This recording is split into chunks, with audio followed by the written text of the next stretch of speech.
What's going on, everybody? It's be your boy DJ Anonymous. DJ Anonymous with another episode of Sports Biz Music, the podcast. And it's been a minute, but we back.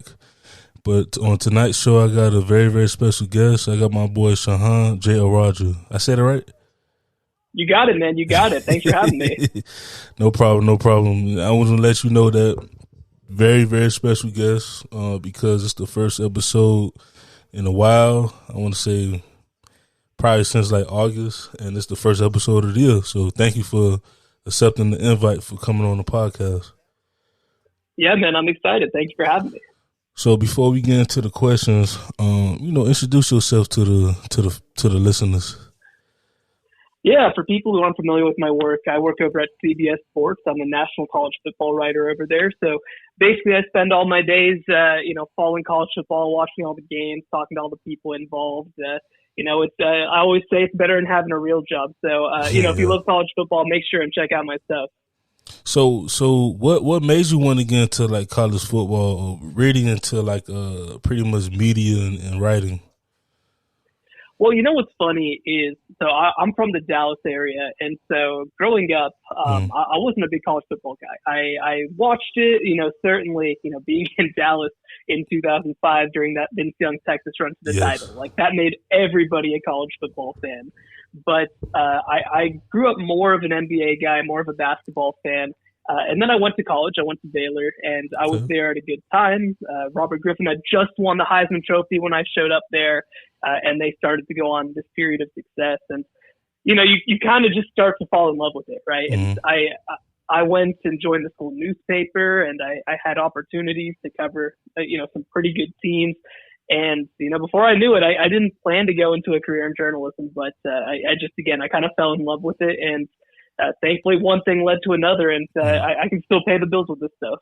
Exactly, yeah, because I tell people all the time, if you want to do a podcast, if you want to just, do blogs, and just follow your favorite team, celebrity, I always encourage them to do it, right away, because right now we in the era where, you have social media and the internet is as big as it is, like how it used to be, and you could connect with a lot of people, and it's easier to network. So I always encourage people to, get into podcasts or get into, writing, blogging, so, but that's what's up though. So you grew up in the Dallas area, and I'm surprised you wasn't a football fan at first, because, I'm from Florida, so, we live, breathe football, and I know how it is over there in Texas.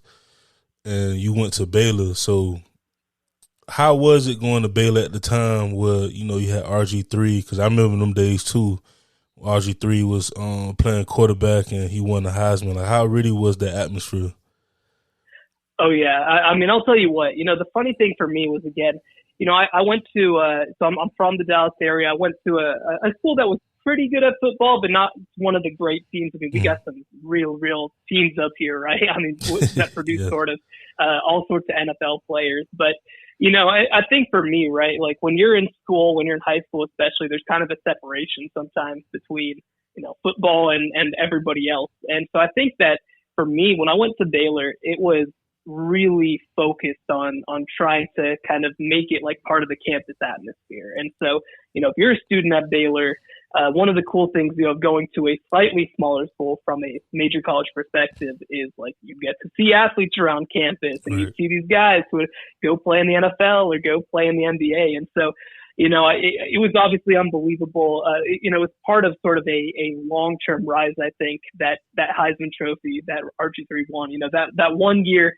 people at the time, and this was actually the year before I showed up at Baylor, but they call it the year of the bear over there, because it was the year that RG3 wins the Heisman Trophy. They win 10 games for the first time in like 20 years. Then you have the men's basketball team. They make the Elite Eight. That's a team with Terry Jones and Quincy Miller and all of them. And that was also the Brittany Griner 40-0 national championship year. So it was like this huge year where I think every team on Baylor's campus that was eligible to play in a postseason event played in the postseason, which is pretty unbelievable for a school like Baylor. And so, it kind of hit off, I guess, a little bit of a sports frenzy. And, for me, certainly, obviously basketball was part of it because basketball was kind of my first love. Football was a huge part of it, and getting to be inside of it in a way that maybe I didn't growing up.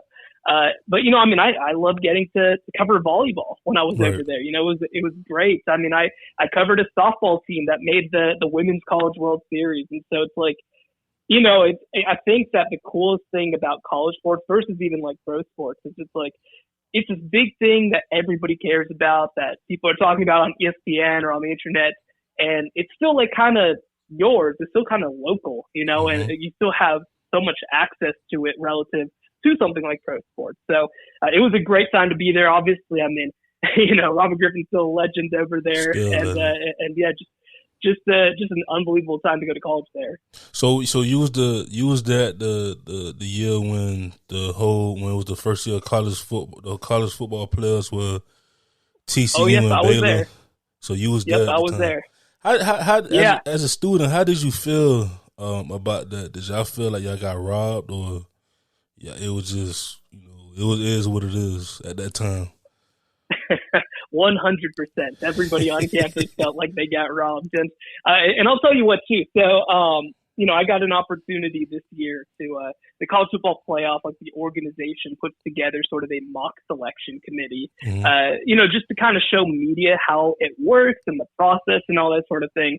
And they let me do it this year, which is a pretty cool experience. That's cool. But the thing is, they usually bring out the 2014 playoff and have everybody discuss it. So I had to go into a room and listen to, all these former college football and pro NFL players tell me that, well, I mean, why would Baylor be in the playoff this year? Why would they have gotten in over somebody else? So it was a little bit of a deja vu, unfortunately. But no, I mean, obviously, I think everybody on campus looks back at that season as a little bit of a what could have been. I'm friends with so many TCU people as well, from obviously just them being right down the road, and they feel just the same way, right? That this was their chance. It could have made the playoff. It could have won a national championship, played in that game. And I mean, I'll tell you what, the funny thing about being at Baylor or TCU versus being at Ohio State or Alabama is that you understand that this is maybe once in a lifetime stuff, right? Like TCU, they got to play the national championship game. Obviously, the result didn't go their way in a big way, but like this is maybe the only time that they will ever get to win a playoff game, that they'll ever get to play in a title game. And so it's like when that's the case, I think, feel these things even more, right? That this was such a missed opportunity. What could have been? What you see then obviously the 4 seed Ohio State goes and wins the whole thing, and you're like, man, what if we had that chance instead, right? So I think that's always such a big part of the college football experience, but it's one of the things that makes college football so much fun too. Yes, and for me, I went to it's a small school, but it's how you call it. It's school wise, it's probably one of the biggest schools in Florida, but when it comes to athletics, it's small. I went to FIU. So sure. Coach McIntyre over there, of course, I know. Yes. And he's doing phenomenal. From what I'm seeing, like I'm trying to get back into, trying to follow them more. Cause I actually had a player I interviewed that was at FIU at the time, and he was telling me like, they love him.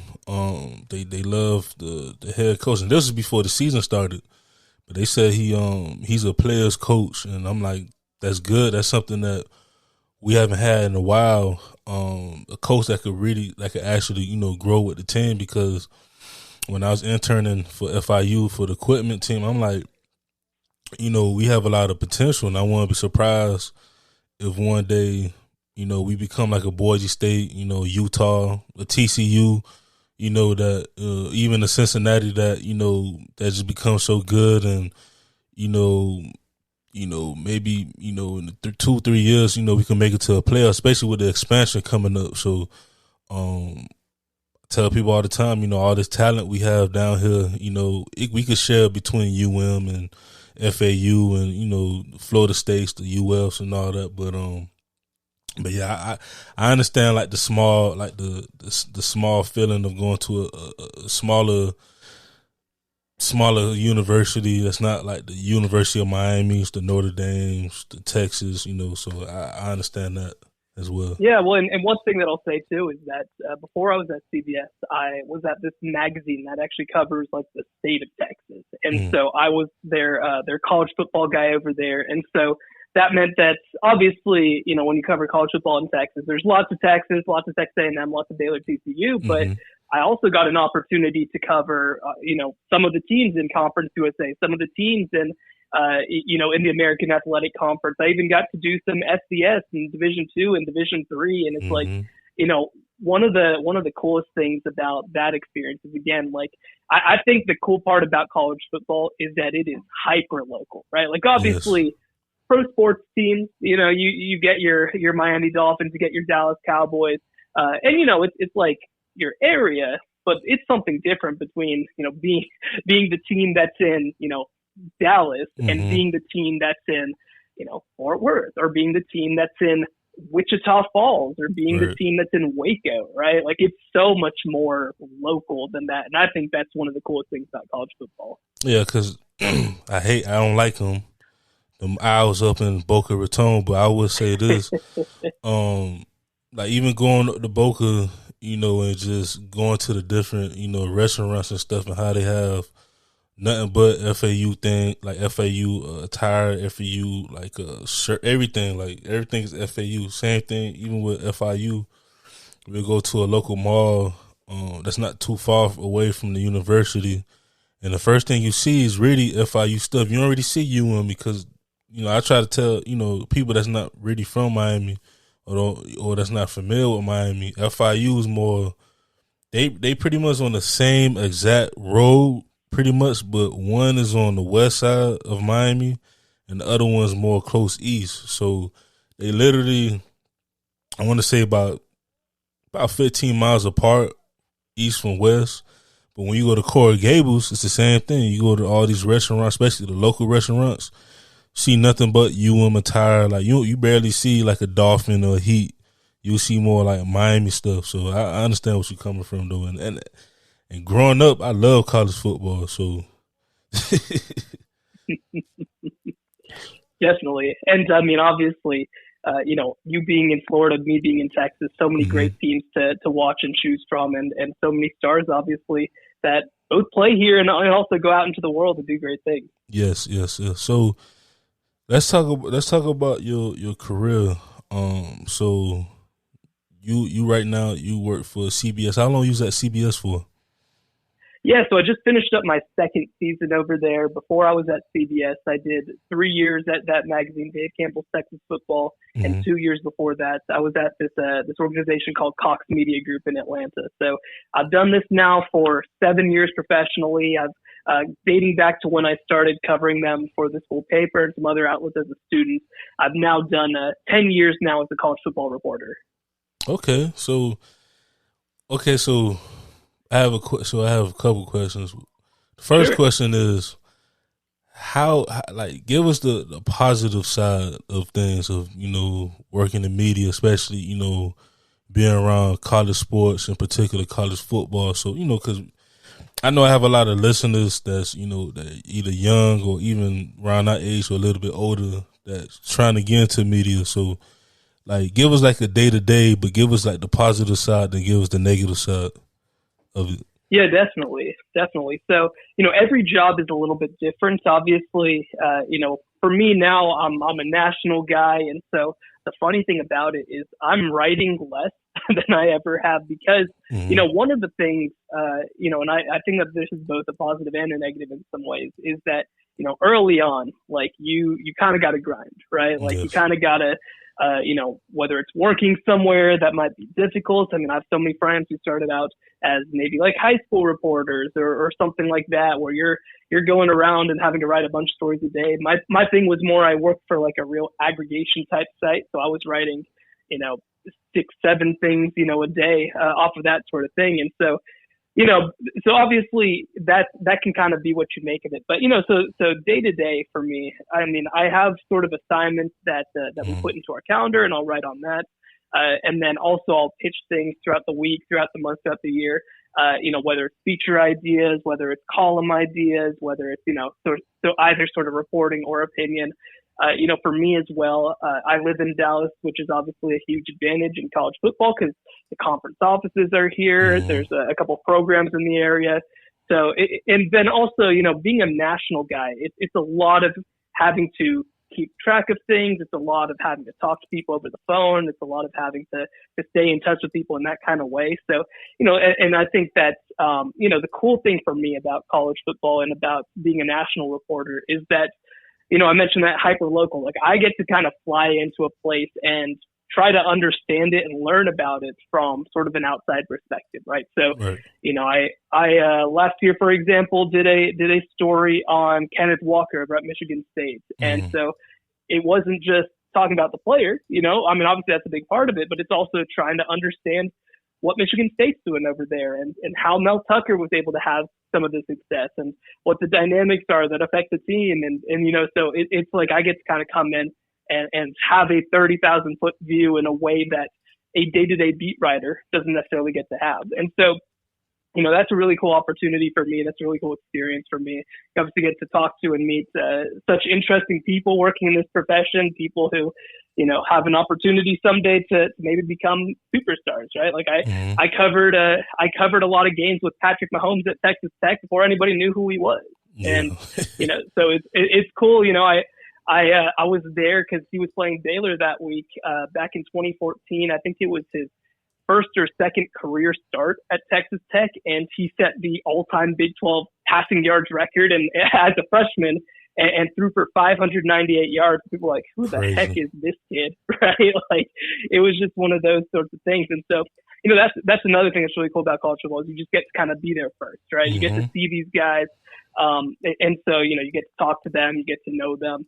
One story that I love to tell is, people might remember, if you're NFL guys, people might know Bailey Zappi, who started a couple games for the New England Patriots. Yes. Well, before he was drafted by the Patriots, he played at Western Kentucky. And before he played at Western Kentucky, he played at this tiny school called Houston Baptist. Now it's called Houston Christian, actually. Oh, yeah. They NAIA or they like D3 or something like that? They're FCS. They're FCS, but they're like a way new program. The sort of trivia about them is that their stadium is so like kind of out there that it actually like connects on the other side. Instead of opposing stands, they actually have like a CVS on the other side of the field. Wow. Because they needed to just fit it in somehow. So like, just a place that has no football tradition whatsoever. And so I was one of the first major writers to write about Bailey Zappi when he was at Houston Christian. And so it's like, in some ways, right? Like you see all these people being like, man, I can't believe this guy. And it's like, I was there first, right? Like I got to know about him first. And that's a pretty cool thing to get to do whenever you are, a college football reporter. And so, that's definitely the best stuff. So some of the things that are tough, again, like I think I'm not going to like lie, right? Again, it's a grind. It can be a lot to try to get your opportunities.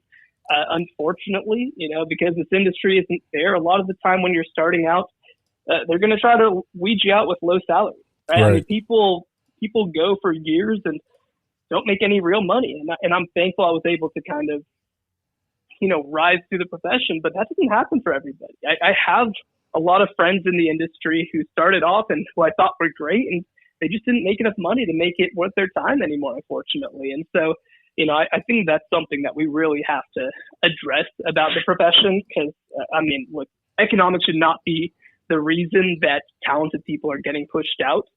But, and then also the other part of it too is that, again, sometimes with having to grind and stuff, you can sometimes struggle to find a balance between work and life. There are people who spend all of their time doing this stuff. And I remember reading an article about Shehan Jeyarajah, over at The Athletic, one of the top newsbreakers in all of sports. Yes.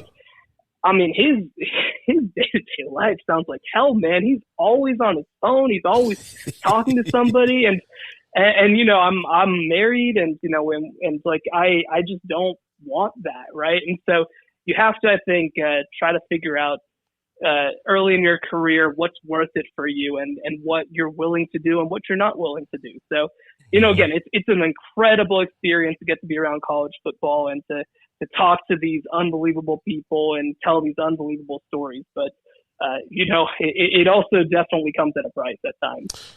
Yeah, it does. And I think that's the whole sports industry in general, because I went to school and I'm still going to school for sports administration.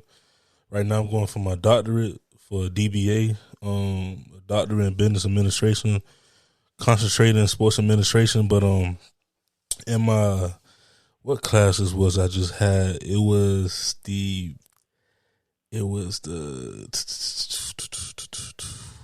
was basically about the structure of like college sports. So we was talking about how the difference between Division I, Division II, Division III, NAIA, junior college, and everything, so far and so forth, right? But Right. one of our classes, which we always talk about in every class that deals with, my major is sports, and we always talk about how competitive it is, and like how you start off with, you be making, some people I knew made $9 an hour, like crazy numbers. Like that's sad, And then Totally. and then some people, they got lucky. They started making 70, 75. But one of the things that you said is true. Like, we have to talk about this because sports it equals to like music or entertainment, as far as like it's everywhere. Like, you have these owners, you have these athletes, you have these media companies getting paid. And it's like, it had to come to a point where, the salary had to come up, because it is a grind. It's sacrifice. Even with me at my point when I first started doing my podcast and like, reaching out to people, that's a grind at first. And then you got to get the response. You get the yes, the no's, the maybes. Then when you get the yeses, now you got to be like, all right, let me schedule this person for that day, this person for the other day. And it's just like every person I talked to, whether it was following basketball, college football, like yourself, whether it was just regular media people, PR, like they say all the time, like it's really a grind, especially in sports. Like the phone do be, the more you grow, the phone, it always blows up, man. And we don't have time with our families. And it's just like, for me, even doing my podcast, I'm like, dang, I kind of see what people talking about. I can't imagine 10 years from now where, it blows up and it becomes, it becomes like a show, So yeah, it's something that we all have to talk about, all of us in the sports industry, whether we doing media, whether we coaching, whether we, teaching people, like we have to talk about this. Yeah, no doubt about it. And, like for me, like my first job out of school, and again, I've got a college degree from a private university, and my first job was paying me $30K, right? Like, and like, thankfully I somehow scraped by. I don't know how. And some people, they jump into this, right? And they're like, well, I have to go through some of this stuff, right? And so other people should have to go through this too. But, that's not good for anybody, right? I mean, the real thing that happens is that it means that people who have connections, or people who, come from better financial situations, like, right, like I was lucky to, that we have, opportunities that other people don't have. And I just think that's wrong, right? Again, the reason that somebody doesn't make it in this industry shouldn't be pure economics. It just shouldn't be. And so, obviously I think that the hope is that we, especially as our generation kind of comes in and starts being the people making the hiring decisions and setting the terms, that hopefully we know a little bit better than maybe the people before us did. Yeah, and don't get me wrong, like, I don't want to be like the millennial that, call the old heads. Like, for me, I want to add a little, get some pieces from the old school, because certain things, like, I will want someone to work hard, to earn that, But at the same time, it's like, it's a new era. Like, imagine an 18-year-old right now. He want to be a sports agent, or not even that. He just want to, I don't know. He want to be an athletic director. By the time he's 25, he has his bachelor's, master's, and work on his doctorate. And it's like, I know plenty of ADs that make a whole bunch of money, but I'm over here like I'm not, making that amount or even, close to it. So from an 18 to a 25-year-old, they gonna kind of be like, wow, I could have did something else. So it's just like, for me, one of my goals, I told myself, was that as I grow, I want to continue to encourage, young people to get into the sports industry, especially the women, because I have a daughter. So I'm like, she pay attention to me sometimes when I'm doing my podcast and stuff, or even when I'm watching sports. And I'm like, when she 15, 16, in the future, and she like, Dad, I want to be a analyst, or I want to be a beat writer, or I just want to be around sports, working in media.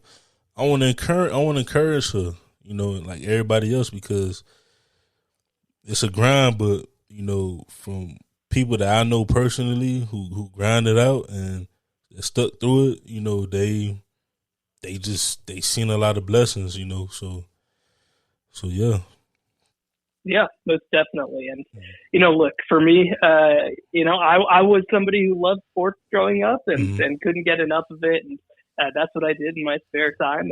And you know what? It's so cool to have the opportunity to get to be around the games now and to be a part of the game in my own sort of way. And, I think that if you're about it, man, like you should go for it. And, and so I think that obviously it's so great that we have more avenues to do it now, whether it's media, whether it's administration, whether it's being an athletic director, whether it's working in compliance, whatever it is.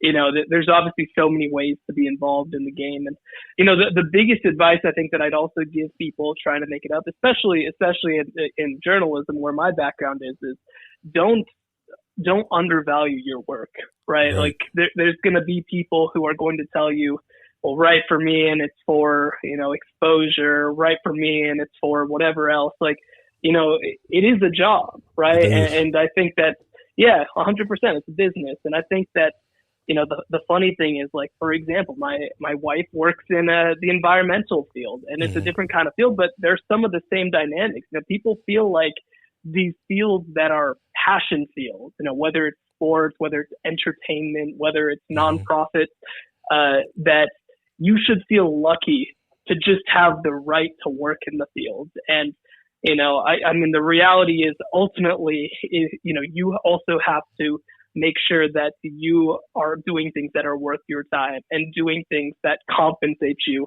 in a way that's worth your time as well. So, once you kind of start a role and get sent on, a situation where you don't get paid overtime or where you aren't comped for miles the way that you need to be, right? Like that's how they try to take advantage of you. So make sure and know your worth, and make sure that that you also have a community of people working in this field who are there to also help support you and protect you too.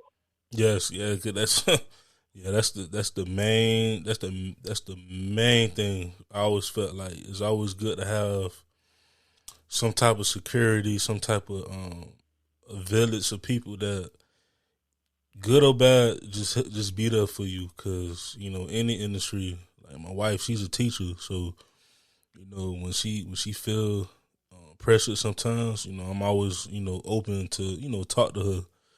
And I've seen it. Even my one of my best friends, he just became a lieutenant as a firefighter. And one of the things he always tell us is that he just need to talk to somebody, because it's as the more you grow in your career, you start to have more responsibility. It don't just become about yourself or a few people around you. Now it's like you national, so you have a load of responsibility. So yeah, man, that's very important. Definitely. So, speaking of college football, we just ended. I already knew Georgia was gonna win. I wanted TCU. TCU was like my dark horse, But when it came to a national championship, I'm like, Georgia gonna beat them. But I just wanted a good game because I don't like Alabama. That's just me.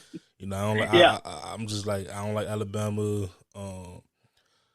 I have a personal hate relationship with Ohio State because University of Miami we should have won that 2002 national championship.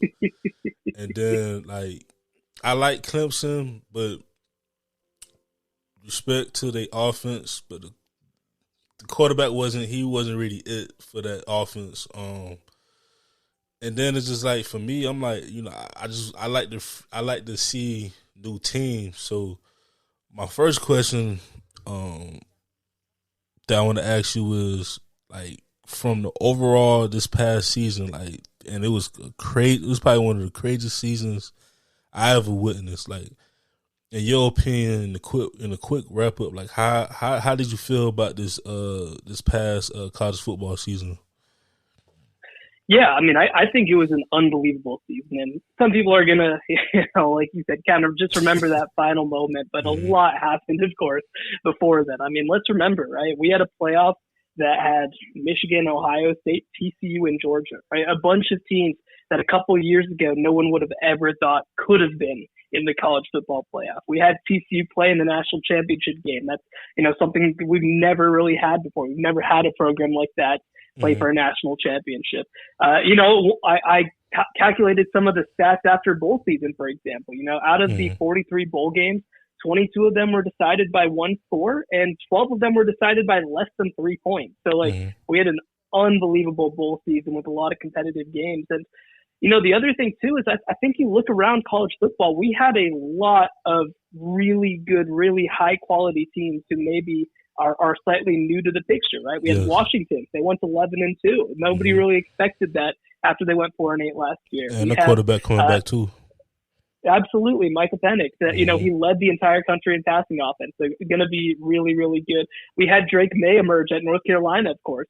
Somebody who I think is going to be a Heisman contender next year, along with Caleb Williams. And then in the Big 12, right? We have TCU come up. We have Kansas State obviously shocked them in overtime in the title game.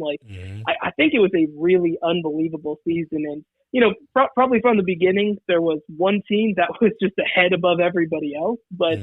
But man, I think that when you look sort of, maybe 5 through 25 in college football this year, I think that this was one of the most balanced years we've gotten in a very long time. Yes, and that was my fear because before the whole college, before the whole college football playoff thing, college football it's still amazing to me. I still love college football over the pros, but after a while,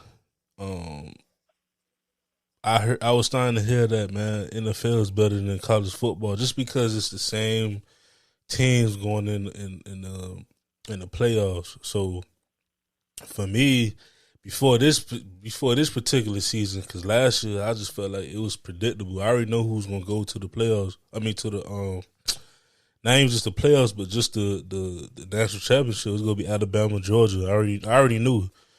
But I just felt like this year it was just so much. It was like a roller coaster, You had teams like James Madison that just got into FBS and they started going on the road, so I started following them and see what they was gonna do. Then you started having teams like Cincinnati to see if they was gonna try to. We already know they wasn't gonna go back to the playoffs, but at least go. To a New Year's Six bowl, but then you have teams like a Tulane that just surprise everybody with they stellar defense and stuff, and they balanced offense. So for me, it was just like it was a great year. Seeing Tennessee, getting back to where they supposed to be after years of just not winning much games or just being just average and I was disappointed in my University of Miami football team, but I already knew that it was going to be a rebuild mode anyway. But overall, to me it was one of the greatest seasons I ever seen in my lifetime. Yeah, and like you said, I mean, look, we probably could have guessed coming into 2021 and guessed coming into 2022 that it was probably going to be Georgia at the end. But you know, I mean, the thing is too, right? Is like we don't just watch college football for the top, like you said. I mean, we have these great stories like Tulane, who won a major bowl game for the first time since 1938, and you know, Troy. You know, Troy was a team that was below 500 last year. They hire a new coach to go 11-2 and finish in the top 25. Like, that is crazy. That's not stuff that just happens, right? I actually am doing right now, and it'll probably be out by the time your podcast drops, my first year coaching grades, and I'm going back through some of these seasons that people put together, and it's unbelievable, right? New Mexico State and UConn both in bowl games. I don't think anybody could have seen that coming, right? I think that you look at again, obviously, like we mentioned, TCU coming out of nowhere. LSU was picked fifth in their own division, and they won the thing. Duke won 9 games for the first time since 2014. Like, you know, I look, if you you know, people sometimes are just, you know, they reduce things to what happened in the title game, right, or anything like that. But you know, once you just, you know, look a little further under the surface, I think that college football is in a sensational place. And you know, look, maybe over the next 5 years, nobody's going to be able to keep up with Georgia. Who knows? But I think that regardless, there's so much good stuff happening in college football. And actually, you know, the funny thing is, I think that in some ways, the transfer portal and also NIL have really kind of, I think, kind of flattened things a little bit in a way. Because I think that we're in a situation now where, you know, obviously your Hurricanes, right? I mean, they're throwing money left and right. They're being very, you know, very clear about what they're doing, right? And I think we see Texas A&M, their number 1 recruiting class from last year. They take up all these defensive linemen who are, you know, probably the best defensive line class in the history of college football. And Oregon now is jumping in, and UCLA is jumping in now. And now all of a sudden we got Coach Prime over at Colorado, right? So gosh. I think that you know, there are so many more factors to take into account than maybe there ever have been before. And I think that makes college football more confusing, which I think is only a good thing. And I was going to ask you that too, but I have to say this before we get into the next conversation. As a Miami fan, I know we're going to, you know, rebuild. We're going to get to where we want to be at. And I know Alabama, they had a dominance for the last decade or so, almost 2 decades, if you want to count when Nick Saban first came, because even though they finished 6-6, people seen like they seen the preview. I just think Georgia really got it though. Like Georgia, Kirby Smart, you know, just learning under Nick Saban. I always felt like he was the one that was going to surpass him, because Kirby Smart is like he's like Nick Saban, but also he's like a Dabo. He gets serious with his kids, you know, but then he's like like Nick Saban, he's serious with them, but then he's like a Dabo where, you know, you could just tell he's a player's coach. Not saying Nick Saban's not a player's coach, you know, he's the greatest college football coach of all time. But just seeing Kirby Smart, I felt like he's the most balanced coach I ever seen, you know, ever coached college football, and I feel like the way everything is now, and you look at like the geographical things, like Athens is not that far from Atlanta. It's like what, an hour and a half. So kids about an hour. Yeah, so kids gonna want to come. They gonna want to come to Athens because it's not that far. And then you got Florida. You got I think Nashville is not that far either, right? It's Nashville, not that far from that area. It's probably like 3, 4, 5 hours. No, not 5 hours. Probably like 4 hours. But kids gonna want. It's like the perfect spot for kids to go to. Especially right now with everything that's going on in college football with NIL deals and everything. I just feel like Georgia's gonna have it probably for the next 5, maybe 10 years, but 5 years I can see it. Yeah, I mean, it is, you know, I think that I've talked to people before who think it might be the best job in college football, you know, because you do have those resources. Obviously, the one thing that you don't have at Georgia, comparable to Alabama or USC or some of these places, is you don't have tradition, right? I mean, they only had won a title post World War II until now. But now they're making that tradition, right? They've won 2 titles in a row. They're the first team in the college football playoff era to ever accomplish that. And I think it's the 4th team since we started having national championship games to go back to back. And so, I mean, it's unbelievable stuff, obviously, that they're doing right now. And like you said, I remember actually one of the things that made me realize, oh, okay, Kirby's serious.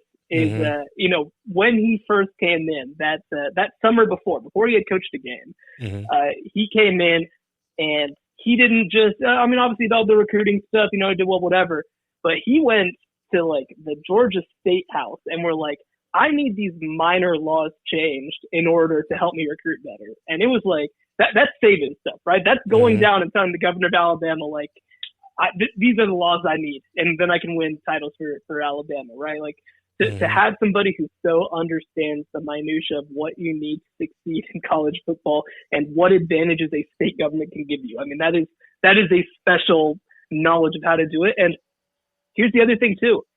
Nick Saban was 58 when he won his second national championship. Wow. Kirby Smart's 47 and he's got 2 of them. So this ain't going away soon. Yeah, he's young. Like I was telling my friends, I'm like, Kirby Smart is young. Like he's at first, I thought he was 50, but I didn't know he was 47. I'm like, dang, I didn't know he was that young. But yeah, he's man, they got 10.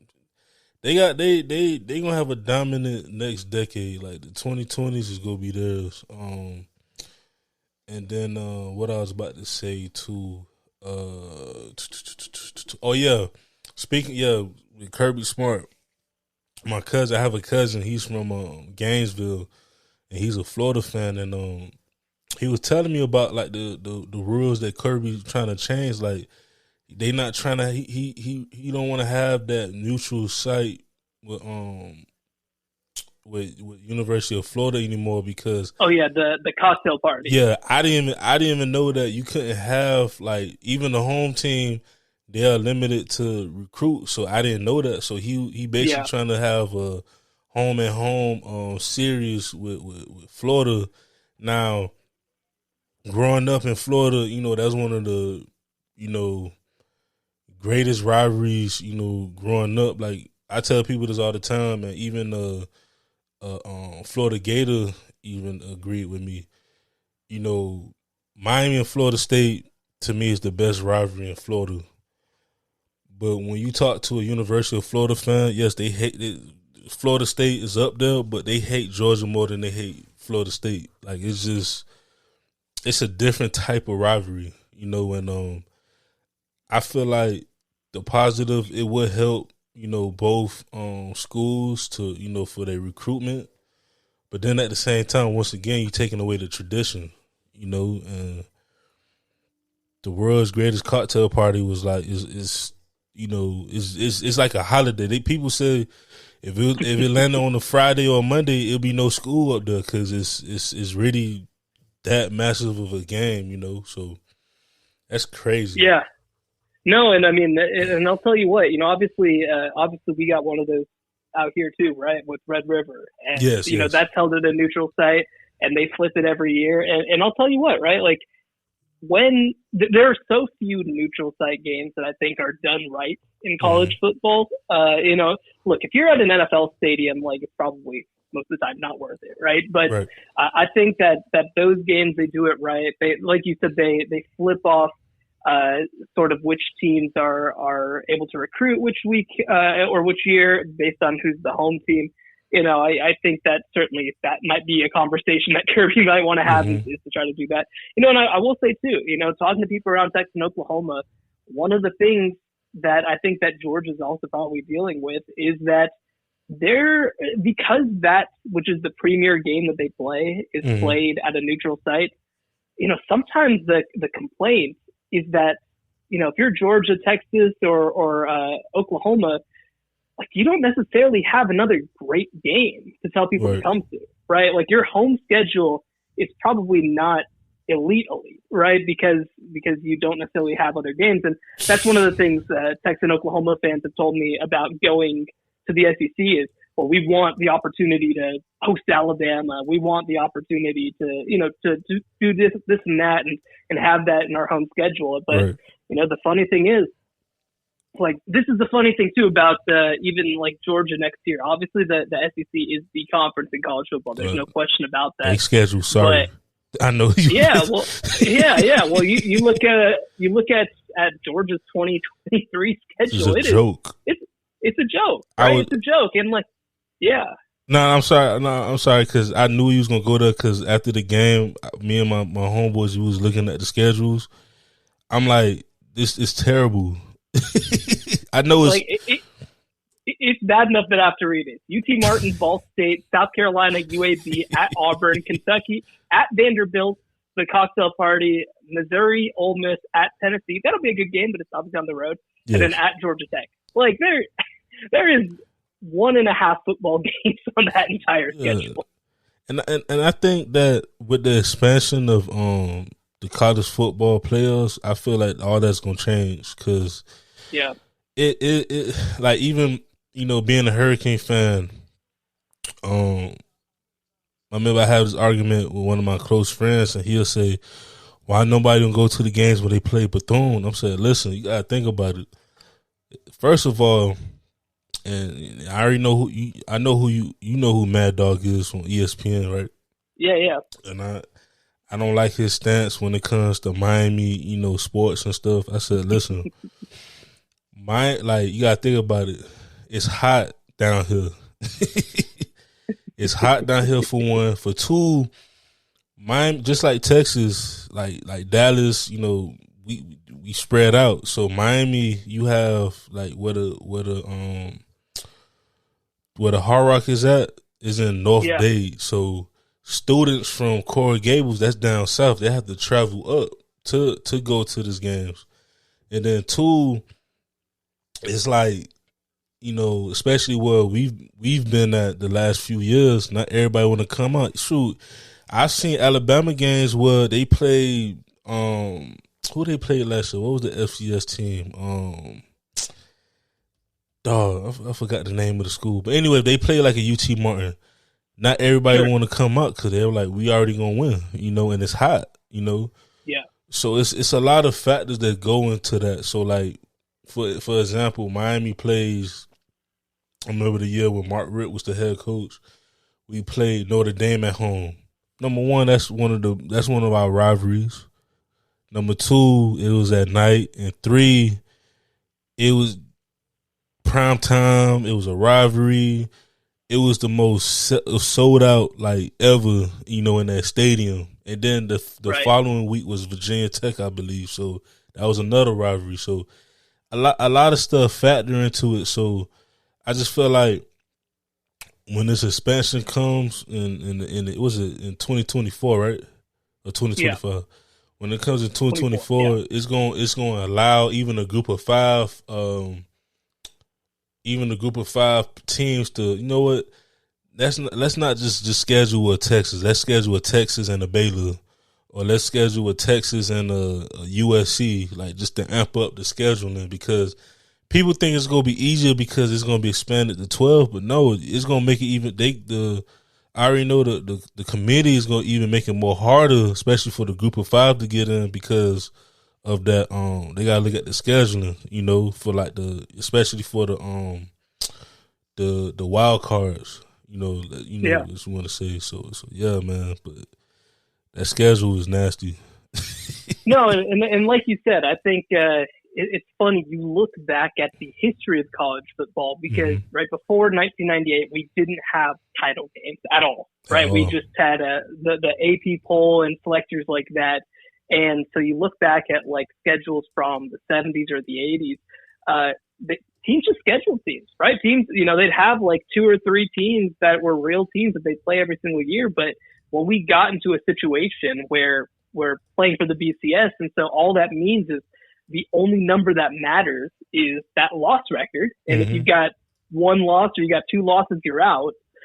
I mean, that fundamentally changed the way that people look at college football, right? Like, I think that, it changes the mindset from being a striving mindset of trying to win all the games that you can to a loss mindset of how do we prevent the most losses that we can, right? And so I think that the playoff has done the same thing. Now, thankfully, before all this happened, we started to see a little bit of a shift back. I think Alabama in some ways led that shift back because they were always the team that would play one real game and it would be a neutral site game and it wouldn't really be a real game.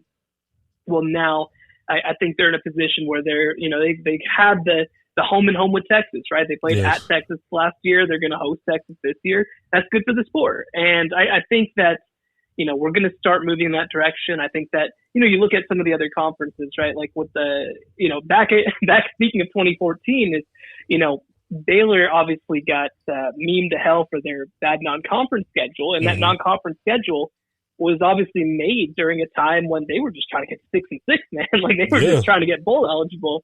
Well, now, the Big 12 after that mandates that you have a Power 5 opponent on your schedule.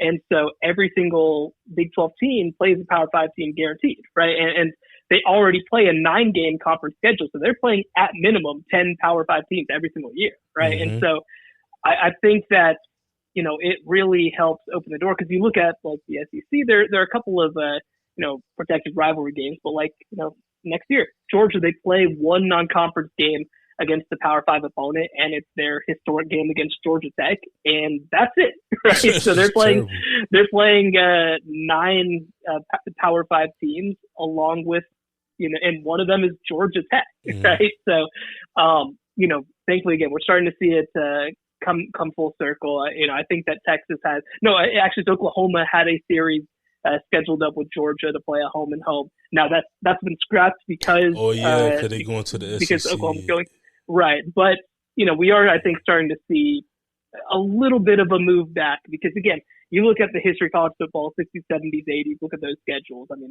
those teams are playing each other all the time. Well, what I noticed too, when I did my research, a lot of them was independent. Like Miami was independent a lot of them years. Yep. So it's like Penn State was independent. Yeah, a lot of teams. Because I'm like, I was looking at the 30s. I'm like Colgate and play Alabama and stuff. But that was back in them days where the Colgates, the Armies, the Harvards, they was FAMU. They was beating up on the bigger teams. Yeah, they were balling. So. But yeah, and another question I want to ask you. I have a lot of questions I want to ask you, but I'm gonna try to keep. How do you feel about the different movements within the college football, like the different like teams going to the different conferences? Like, do you feel like it'll really be only a two conference league one day, or we just gonna keep seeing this carousel of people just going to different conferences every 10 years?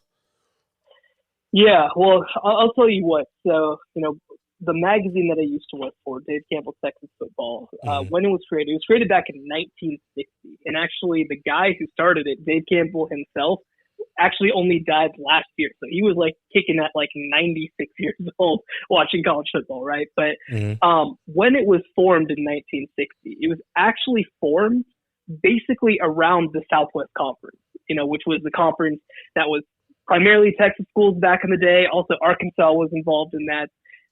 And the reason that I bring that up is college football used to be a really regional sport, right? Like the Southwest Conference was a Texas conference, and then we had the Big 8 conference, which was a Great Plains conference with Oklahoma and Nebraska and Kansas State. And we had the Southeastern Conference that was all Southeastern schools, and the Atlantic Coast Conference was all Atlantic Coast schools, and and so on and so forth, right? And I think that for me, and I feel kind of, I guess, lucky now to have gone to school at the time that I did.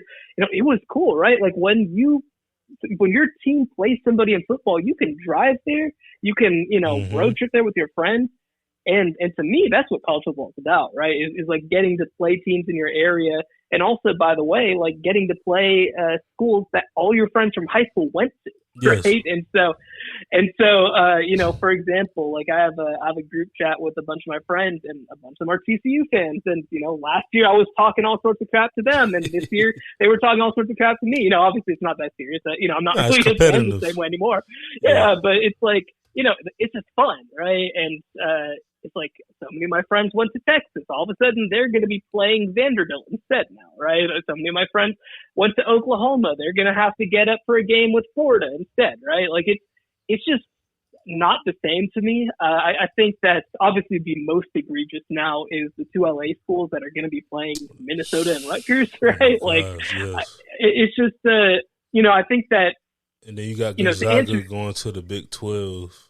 And that's crazy. And that's that hasn't been decided as yet, but obviously those conversations are going on right now. So we'll kind of figure out what happens there in the next little while. But yeah, I mean we're kind of reaching a point where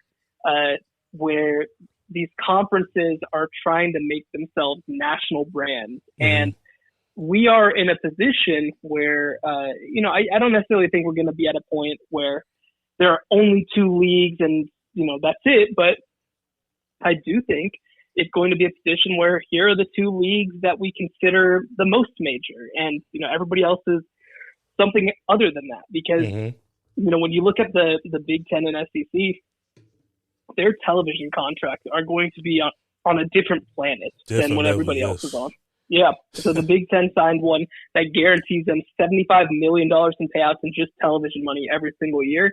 For example, the Big 12 just signed one, and it's in the 40-ish million range, right? Like the high 40s. And so it's like, it's just not the same sport, Yes. So and anybody in the ACC, anybody in the Big 12, anybody in the Pac-12, if they got an invitation from one of those two conferences, would probably take it, right? And I think that, again, I get it. Money makes the world go round, but like if you are an Oklahoma fan, and you no longer play Oklahoma State, that kind of sucks. It does, right? Sucks, like that. Yeah. That I mean, they played Nebraska. Yeah, it's bedlam. They played Nebraska last year for the first time since Nebraska left the conference in 2010, and people were so excited for that game because that's a historic rivalry. That was a rivalry that decided national championships back 20, 30 years ago. And so I do think that realignment is a net negative for college football. I think it's just a bummer for people who watch the sport and who have rooted for these teams forever. Because again, like I talked about at the beginning, college football is a hyper regional sport. It's a hyper local sport. And, look, maybe we get to a point where we truly have, 16 teams that actually matter and they all play each other every single time. But one of the things that's so great about the Texas-Alabama game that was played last year is that it's rare. If this is just a conference game between a team that goes 8-4 and a team that goes 10-2, that's not the same, right? It's that Texas and Alabama went across the country in a way that is so unusual to play. So I personally don't like it. I think that sports is better when it's local, but unfortunately, I'm not the one writing the check. Yeah, man, because I've had this conversation before. At first, people said, "Well, NIL ruined college football." I said, "No, it didn't." I believe it was the change of the conferences that really hurt, like college basketball. I mean, college sports in general, but really college football. For example, FIU and FAU. FAU is going to go to the AAC. So they don't even know if they even gonna play each other. They're gonna have to try to force each other to play in the Don. That's the Don Shula Bowl. And from what I learned was that FIU actually is in the AAC, but not in football. Every other sport they're in the AAC except for football. Because our football team, we coming up, especially with a new coach. But and up the state, right? You got UCF now going to the Big 12, and South Florida is going to be in the AAC, and they might not play anymore in the war on I-4, right? So it's just it's a shame. I mean, some of the best games that we've seen. I mean, I remember back that 2016 game when Quentin Flowers was playing, I think, against Mackenzie Milton, and that was just an unbelievable football game. And what made it cool is that UCF fans got to brag about it for the rest of the time because they won it, right? Yeah, and that's another thing too. I'm glad you brought up UCF because I knew a lot of my high school friends, they went to UCF and all that, blah blah blah. But when FIU scheduled UCF, that's when I was in school. When they started scheduling them on the non-conference schedule, it's kind of a rivalry in a way, even though UCF owned us, but whatever. But it's fun, like you said, it's fun when college football is regional. You get what I'm saying? Like, definitely. We know so many people, like, for example, I went to FIU. I'm an FIU fan, but I ultimately grew up a Hurricanes fan. I knew people that went to FSU. They be talking all that smack, like, oh, but you ain't even go to UM. I said, listen, UM costs too much. So I had to go to FIU, but I'm still a fan, But ain't nothing wrong with that. Yeah, but it's just it's like you said before, like USC playing UCLA. USC and UCLA going to big time. Like, cool, like USC get to play Ohio State and Michigan more, but it's not gonna be as rare as it, like back in the day. I remember when Texas played Ohio State in them two series. I remember the first year Vince Young went up there to the what they call the stadium, the horseshoe. The horseshoe. And I remember watching that game, and he beat them, and that was that same year they went to the national championship.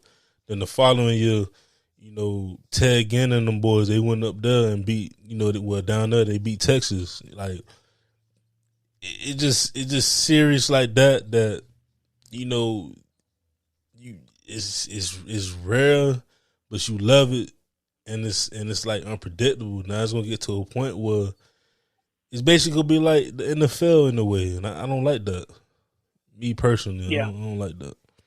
Yeah, it's a different game, and I think that unfortunately, I think that it's going to make the sport suffer in some ways. But the one thing that I think will help a little bit is ultimately, with this expanded college football playoff, it does mean that all five of the major conferences and the Group of Five will at least have some access to the field, right? Like that's like the last hope, I think, for college football in some ways, is that that at least that keeps people engaged. But it's definitely going to be tough, and I certainly hope that in 5 years we're sitting here talking and saying that our worries were overblown. Yes.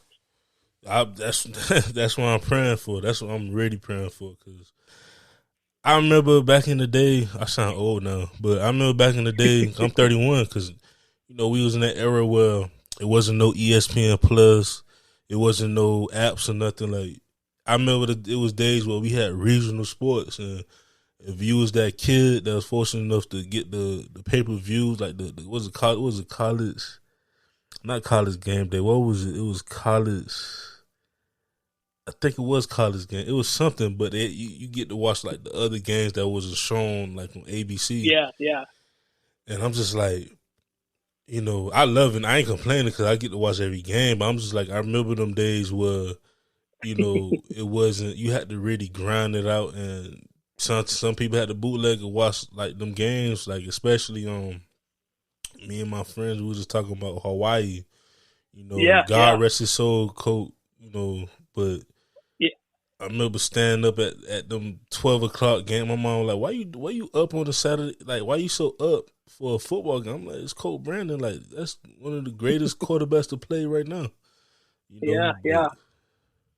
It's crazy, man. Came a long way. Yeah, man.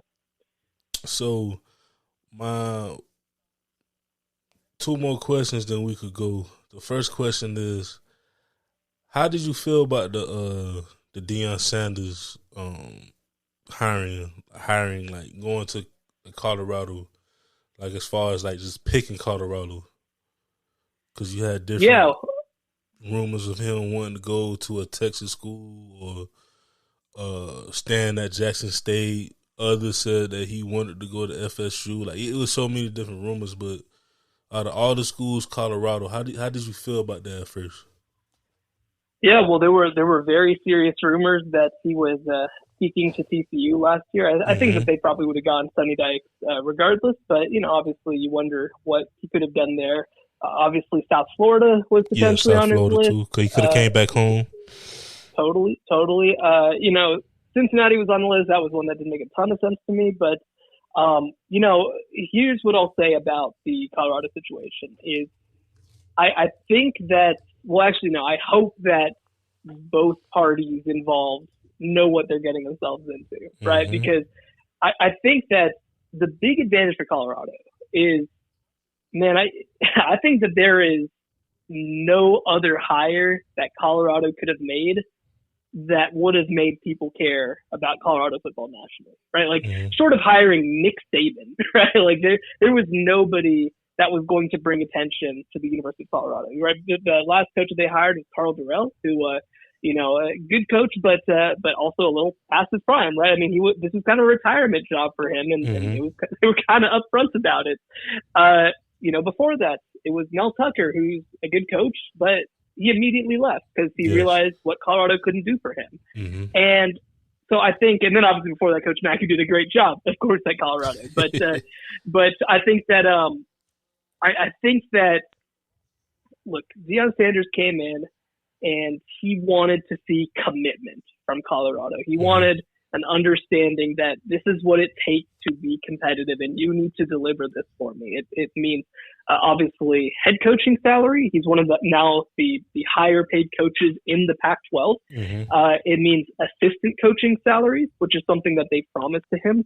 Obviously, one way or another, you assume that implies some level of NIL support too, that certainly Colorado was not providing before for Karl Dorrell or to Mel Tucker before that. Right. So, I think the big thing is, right, like, Colorado better follow up on those promises, because if they fall short, the whole world is going to know about it, right? Deion Sanders is going to tell the whole world about it if they come up a penny short. And on the other side, right, one thing that I would also advise Colorado is, look, Deion Sanders in DFW has a little bit of a reputation from his time kind of managing charter schools. And, he had that academy, Prime Prep, that ultimately was shut down because of, like, financial and academic crimes, basically. And, so now obviously it's different being at a major university than trying to start and raise money for a school, right? Like, that's a totally different world. It's a totally different world, yes. Totally different world. But I think that certainly if you're Colorado, which is a very good academic institution, of course, you just want to make sure that you also are kind of, making sure that the program is still yours too, right? Like, you don't want, I think that at Jackson State, for good and for bad, right? Like, Jackson State football was Deion Sanders during the last couple of years. Yes, it was. And I think that you want to, if you're Colorado, find a balance of obviously letting Colorado football be Deion Sanders, but not making the University of Colorado into Deion Sanders University too. So it's a tough balancing act. I think that both sides are very aware. I think of all of the complications that come with either side. And so, I think that you look at what's happened so far. I think you look at the way that Deion Sanders has embraced Colorado. I think you look at the way that Colorado has embraced Deion Sanders. It seems like they're on the same page, but I hope for both of their sakes that they're able to follow through on their promises to each other. I hope so too. Only because that, Colorado, that's one of them schools that haven't really been, you think about programs like Boise State, Utah, TCU, Baylor, UCF, Cincinnati's. Now you got Washington State, RP to the Great Lake, Mike Leach. You got schools that over the last 20, 25 years that, kind of surpassed Colorado in terms of win percentage. And, Colorado, I remember hearing stories when I was a baby And growing up, Colorado used to be that school, that everybody wanted to go to. Same thing with Nebraska, like them two schools, the Midwest schools, they was the ones that was taking over, not Ohio State, not like, yeah, you had Notre Dame in them, but Nebraska and Colorado from like, I want to say from like the 70s on to the 90s, like they was the brands, the beat. And it's now it's like, I hope, Dion, really turning around, because that's a school, that's a program that really needs it as far as the major five, like the Power Five schools. So it's I hope that they turn it around, and like you said, they'll make it Dion University, make it both, like make it like a partnership. You know what I'm saying? Like how Definitely. Nick Saban's the greatest coach ever, but even he acknowledged that, before him it was Big Bear, like it was a legacy of coaches, a legacy of people that came from Alabama. Like, don't get me wrong, Nick Saban now, how Alabama is now, you can see the blueprint that he put right, everywhere with the new facilities and stuff. But, it's still Alabama. Once he leave, I'm hearing that Dabo may want to try to go back to his alma mater and coach there. Like, that's still Alabama. Same thing with the Miamis, the Texas, them blue colored, blue blood schools, so yeah. Totally. And I mean, I'll tell you what, right? I was born back in '94, so my first college football season as an alive person was Rashaan Salam winning the Heisman, right? And wow. 1990, right? They're national champions. This is a program that, like you said, has real history, has produced real great all-time players. And so, I think that the hope is that, like you said, I mean, Deion Sanders was really able to understand that about Jackson State, which is also one of the greatest football programs of all time.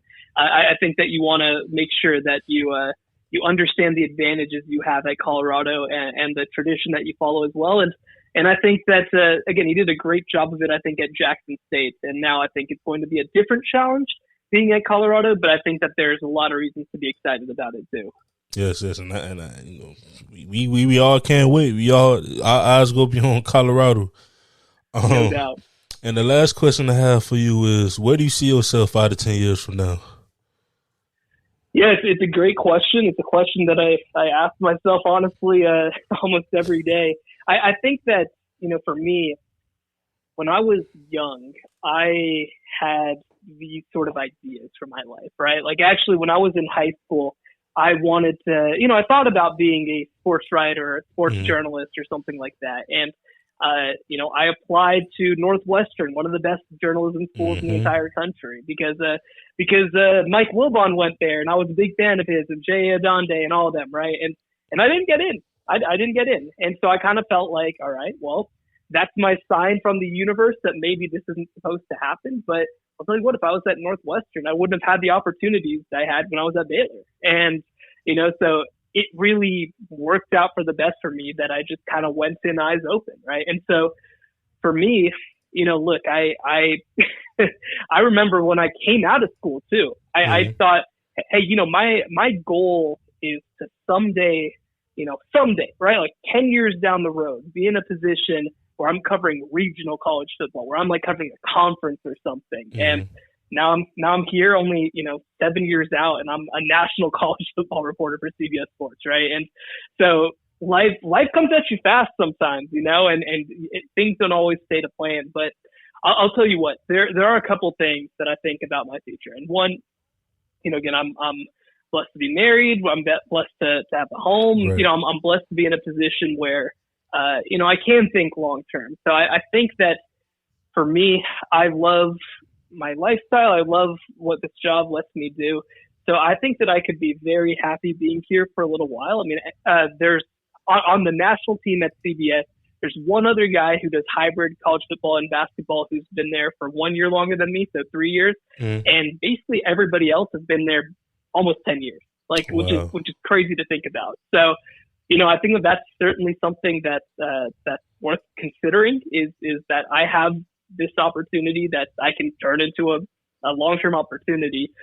But, I think that you always want to be conscious and you always want to keep selling yourself. So I think that for me, I do see myself in the college football media world in 5 to 10 years. I think that I see myself maybe being a bit more involved, in multimedia, whether that's TV or radio or podcasting. I think that that's going to be a bigger part of my day to day.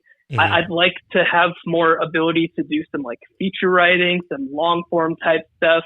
Obviously, that's something that is very difficult to create for yourself these days because obviously you have limitations as a writer. But I think that thankfully I'm in a position where I can maybe make some of that happen. So I think that the thing that I always told people whenever I was going into journalism is that I view sort of my ideal journalism self as being what, maybe not today Mike Wilbon, but what Mike Wilbon maybe was 10 years ago, right? Where he's doing writing for ESPN.com, writing columns, writing features.